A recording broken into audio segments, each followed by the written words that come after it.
अस्सलामु अलैकुम वरहमतुल्लाहि वबरकातुहू। अल्हम्दुलिल्लाह, आप सब खैरियत से होंगे। अल्लाह हम सबको अपनी हिफ्ज़ व अमान में रखे। आज मैं आप लोगों को एक ऐसी स्टोरी सुनाने जा रही हूँ जो यूट्यूबर आयशा की है। 91 डेज़ की रियल स्टोरी। इसमें रिश्तों की अहमियत, चीज़ों की अहमियत और ज़िंदगी और मौत के बीच का जो संघर्ष है और हिम्मत की स्टोरी है। जब मुश्किलें तवील होने लगती हैं और आसानी कहीं नज़र ना आए तो वो ज़िंदगी मौत से ज़्यादा खौफनाक लगती है। तो बढ़ते हैं उस स्टोरी की तरफ।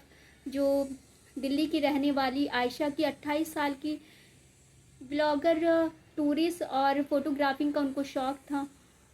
तो एक दिन उनको ये हौसला होता है कि मैं कुछ लोगों को अलग दिखाऊं। तो दिल्ली से थार रेगिस्तान के लिए निकलती, वहाँ पर जाकर फ़ोटो क्लिक करती हैं। फ़ोटो क्लिक करने के बाद उन्हें और हौसला होता है कि कुछ लोगों को अलग दिखाऊं।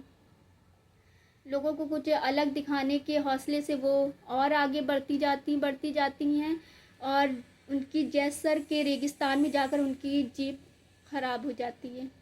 काफ़ी मुशक्क़तों के बाद उनकी गाड़ी सही नहीं होती है। फिर वो गाड़ी में बैठकर इंतज़ार करने लगती है कि किसी का गुज़र हो तो वो हेल्प ले सकें। तो काफ़ी घंटों के बाद जब किसी का गुज़र नहीं होता और धूप तेज़ होने लगती है और उनके पास सिर्फ पानी की 2 बॉटल, तो वो खुद फैसला करती हैं अपना रास्ता ढूंढने की। तो गाड़ी से निकलती हैं और धूप की ये आलम था कि जो शहर में जो सूरज की जो तपिश होती है, रेगिस्तान में ऐसा लगता है सूरज आग उगल रहा है और ज़मीन जलते हुए तवे की तरह हो जाती है और ना कोई दरख्त ना कोई साया। तो वो आगे बढ़ती जाती हैं, इतनी गहराइयों में चली जाती हैं जहाँ पर किसी का वापस आना बहुत मुश्किल है।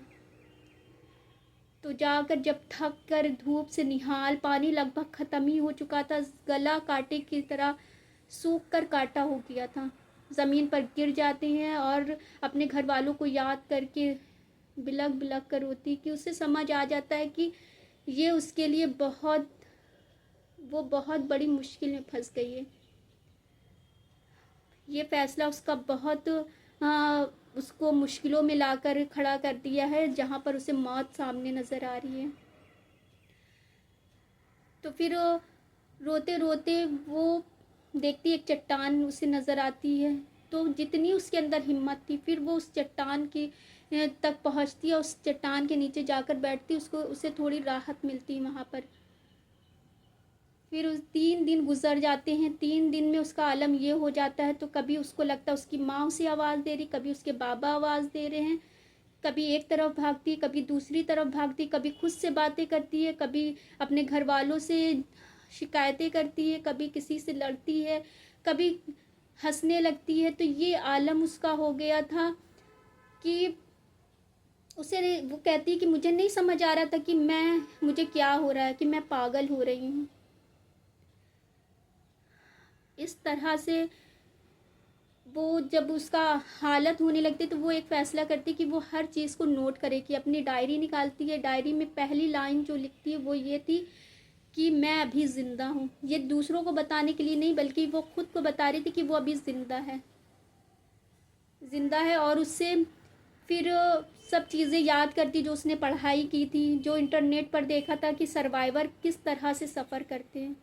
अब वो एक सर्वाइवर बन गई थी, यूट्यूबर से अब एक वो सर्वाइवर बन गई थी कि सफ़र किस तरह से किया जाता है रेगिस्तान में।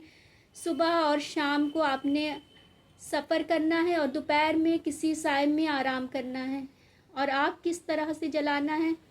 तो वो सब चीज़ें वो सीखती है कि सूरज की को फोकस करके लेंस से आग जलाना है। तो शीशे को निकाल कर शीशे से फिर सूरज को फोकस करके आग जलाती है। फिर वो जो चीज़ भी, कीड़े मकोड़े जो खाने लायक उसे मिलते हैं, वो सब भूंज कर खाती है। और रेगिस्तान का ये हालत है कि दिन में इतनी शदीद गर्म, और फिर रात में जो रेत होती है वो बर्फ़ की तरह ठंडी हो जाती है। तो ये रेगिस्तान की हकीकत है। जब वो सुबह को उठती है, देख कि सूखी पत्तियों पर ओस की बूंदें, तो उन्हें चूस चूस कर पीती। वो इस तरह से कई दिन गुजारती है, हत्ता कि 70 दिन हो जाते हैं। 70 दिन में वो सोच रही होती कि उसके घर वालों से ढूंढ भी रहे हैं या वो ये मान लिया कि मैं मर चुकी हूँ। अपने घर वालों को याद करके रोना चाहती है, लेकिन उसके जिस्म में इतना भी पानी नहीं होता है कि वो आंखों से आंसू निकल सकें। इतना वो कि जो रेगिस्तान का जो सन्नाटा था वो बम और गोलियों की आवाज़ से ज़्यादा उसको खौफनाक लगता था। कई दिनों तक उसने किसी की आवाज़ भी नहीं सुनी। तो वो उस वक्त सोच रही थी वो किस तरह से यहाँ पर कब तक ज़िंदा रहेगी। वो मौत की दुआ मांग रही थी। अचानक से इतनी शदीद तूफ़ान आता है, इतना शदीद कि उसकी नाक में, कान में, आँख में, मुंह में, हर जगह रेती रेत। वो एक चट्टान से चिपक जाती है। उसे लगता है ये उसकी ज़िंदगी का आखिरी दिन है। जब तूफ़ान थम जाता है तो तूफ़ान से जो रेत उड़ गई थी उसमें ज़मीन पर एक गड्ढा हो जाता है और उसमें कुछ पानी होता है। जब वो देखती है पानी है और देखकर इतना खुश होती है, वो उस वक्त उसके लिए नेमत से कम नहीं था। कि भले वो गंदा था लेकिन उसको वो जी भर के पीती है। जी भर के पीने के बाद उसे अपना वादा याद आता। अपनी माँ से उसने एक वादा किया था कि मैं कुछ करके दिखाऊंगी।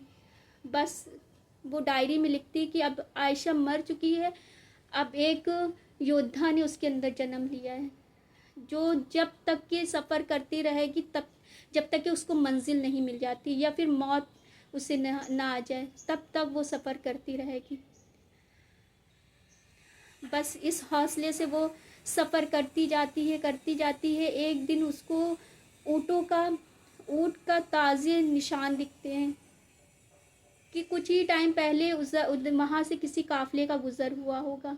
तो वो इतनी खुश हो जाती, इतनी ज़्यादा उस निशान को देखकर इतनी खुश होती है कि वो सोचती कि अब वो इन निशान पर तब तक चलती रहेगी जब तक कि उसके अंदर सांसें हैं। तब तक वो चलेगी जब तक वो बेहोश नहीं हो जाती। बस वो उन कदमों पर चलती रहती है, हत्ता कि ऐसा होता है कि वो बेहोश होकर गिर जाती है। फिर अगले दिन 91 डेज़ की सुबह में बंजारों का काफ़िला निकलता है। देखता है ज़मीन पर कुछ अजीब सी चीज़ पड़ी हुई है जिसमें लगभग गोश्त तो ख़त्म ही हो चुका है, हड्डियों का एक ढांचा सा है और सांसें चल रही। जब पास आके देखते हैं तो किसी औरत का जिस्म है और उसमें सांसें चल रही हैं। उसे होश मिलाते हैं, पानी पिलाते हैं, वो जी भर कर पानी पीती है। उसे डॉक्टर के यहाँ ले जाते हैं। डॉक्टर के यहाँ ले जाते हैं। जब वो होश में आती है, देखती चारों तरफ दीवारें हैं, एक छत है, उसमें पंखा लगा है और एक बिस्तर पर वो लेटी है। इतनी खुश होती है, नर्स से पूछती है आज कौन सी तारीख है, आज कौन सा दिन है, क्योंकि वहाँ रेगिस्तान में ना दिन का पता है ना तारीख का पता, कुछ नहीं। जब वहाँ पर नर्स बताती है तो नर्स से वो कहती है कि मैं 91 डेज़ अकेली तन्हा रेगिस्तान में रही हूँ। तो अपने एक इंटरव्यू में बताती है कि एक टुकड़ा रोटी और एक गिलास साफ पानी और अपने लोगों की आवाज़ दुनिया की सबसे बड़ी नेमत है, सबसे बड़ी नेमत है। और इस कहानी को बताने का मकसद ये है कि देखिए, जिस वक्त की हम अभी अल्लाह से शिकायत कर रहे हैं, अल्लाह ना करे उससे मुश्किल वक्त आ जाए और फिर उस मुश्किल जो वक्त की हम शिकायत करें उससे मुश्किल वक्त आ जाए और वो मुश्किल वक्त हमें, जिस वक्त हमने शिकायत की अल्लाह से, वो वक्त हमें आसान लगने लगे। उस वक्त के मुकाबले हमें वो वक्त आसान लगने लगे। और अब ये देखिए कि वो जो आयशा थी उसने 91 डेज़ जो रेगिस्तान में जो गुजारे, उससे पहले जो ज़िंदगी होगी, जो उसकी बहुत बेहतरीन दिन नहीं बल्कि जिन दिनों में उसने अल्लाह से शिकायत की होगी, वो दिन उसे नेमत वहाँ पर नज़र आ रहे होंगे, वो दिन उसे बेहतरीन दिन नज़र आ रहे होंगे। इसलिए हर वक्त को खुद के लिए गनीमत समझें और हर वक्त ही अल्लाह से शुक्र अदा करें कि उस शुक्र अदा करने से जो आने वाली मुश्किलें अल्लाह उसे आसान कर दें इंशाल्लाह। और देखिए अपनों की आवाज़ें, अब तो वो तो रेगिस्तान में थी इसलिए उसके घर वाले तो थे ना, उसको पता है मेरे घर वाले हैं, वो रेगिस्तान में अपने घर वालों से दूर थी, तो उससे इतनी अपने घर वालों की याद, इतनी उनकी आवाज़ों की कि कोई मेरे उनकी आवाज़ सुनाई दी जाए। और हमारे बीच से जब हमारे अपने चले जाते हैं, हमारे रिश्तेदार, हमारे माँ बाप इस दुनिया से चले जाते हैं, उनकी तो फिर आवाज़ भी कभी नहीं सुनने को मिलती है। सोचिए उस आवाज़ के लिए हम कितना तरसते हैं। मुझे याद है कि जब मेरी अम्मी का इंतकाल हुआ था तो काफ़ी टाइम तक मुझे लगता था कि वो हमारे बीच हैं। दिल मानने को राज़ी नहीं था कि वो हमारे बीच से चली गई हैं, और कभी कभी ऐसा लगता था कि वो मेरा नाम लेकर मुझे पुकार रही हैं। काफ़ी बार ऐसा हुआ कि मैं उस आवाज़ के पीछे दौड़ी, लेकिन फिर याद आया कि अम्मी तो है नहीं इस दुनिया में। इसलिए रिश्ते देखिए, चीज़ें आती हैं जाती हैं, आज हैं कल नहीं होंगी, आज नहीं है तो कल होगी हमारे पास। लेकिन ये जो रिश्ते हैं एक बार हमारी ज़िंदगी से चले जाते हैं, फिर उनकी आवाज़ भी हम सुनने के लिए तरस जाते हैं। इसलिए रिश्तों की कीमत समझें, चीज़ों की कीमत समझें कि चीज़ें भी अल्लाह की नेमत हैं। उनको जब हमें हासिल हो तो अल्लाह का शुक्र अदा करें। अल्लाह से जब नेमतें हैं तब भी आज के टाइम में लोग गिला कर रहे होते अल्लाह से। ये सब चीज़ें जो पानी है, ये सब ऐसा लगता है सिर्फ हम लोगों को मिल गए, ये तो बस ये तो मिलना ही था। लेकिन जब अगर कभी भी एक दिन अगर मोटर ख़राब हो जाए या पानी ना हो तो कितनी ज़्यादा मुशक्क़त होती है। फिर एक एक गिलास पानी को भी हम लोग बचा बचा के रख रहे होते हैं। इसलिए हर चीज़ हमारे लिए नेमत है। तो अपने आसपास लोगों का रखें ख्याल, खुश रहें, खुशियाँ बांटें और एक दूसरे को अपनी दुआओं में याद रखें। तो चाहते हैं तो फ़िलहाल तो आपसे इजाज़त। जज़ाकल्लाहु खैर।